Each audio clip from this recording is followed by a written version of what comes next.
J7 TV news. ప్రజాస్వామ్య రక్షణ ballot తోనే సాధ్యం.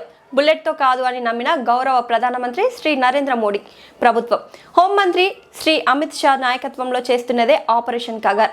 తుపాకులు పట్టి చేసిన మారణ హోమానికి ఇక అంతం పలకాల్సిన సమయం ఇది.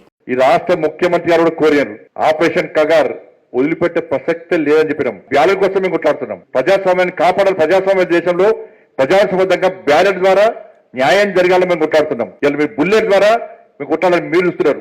ఒకే ప్రాంతంలో ఈ రెండు ఇమిడలో కాబట్టి మేము తుపాకీ గుట్టం ద్వారా రాజ్యాధికారం కావాలని మీరైతే కోరుకుంటున్నారో, తుపాకీ గుట్టం ద్వారా మీరైతే చేయాలని చూస్తున్నారో దాన్ని సమూలంగా నిర్మూలిస్తామని చెప్పి వాళ్ళ అమిత్ షా గారు చెప్పిన తర్వాత వాళ్ళ ఆపరేషన్ కగార్ లో అనేక మంది నక్సలైట్లు లొంగిపోయారు. ఇప్పుడు లొంగిపోతా ఉన్నారు. ఇంతవరకు ఇలా తుపాకీ గుట్టం బట్టి మీరు సాధించింది ఏంది?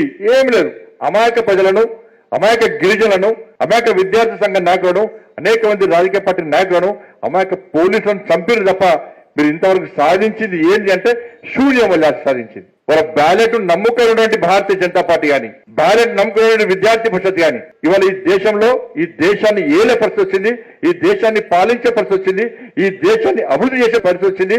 ఇవాళ ప్రపంచంలో భారతదేశం యొక్క కీర్తి పతాకాన్ని ఎగిరేసే పరిస్థితి వచ్చిందంటే ఇవాళ సక్సెస్ అయింది. బ్యాలెట్ నమ్ముకున్న జాతీయ వాళ్ళు సక్సెస్ అయింది తప్ప బుల్లెట్ నమ్ముకున్న టెర్రరిస్టులు కానీ, బుల్లెట్ నమ్ముకున్న నక్సలిజాలు కానీ ఇలా పూర్తిగా నిర్మూలించి అంతమైపోయిన విషయాన్ని ఇలా సమాజం గుర్తించాలి. అయినప్పటికీ ఇక సిగ్గు లేకుండా ఇప్పటి కూడా తుపాకీ కొట్టడం ద్వారా రాజ్యాధికారం రావాలని కోరుకునే వ్యక్తులు ఇలా మూర్ఖత్వాన్ని విడిచి బయటికి రావాల్సిన అవసరం ఉంది.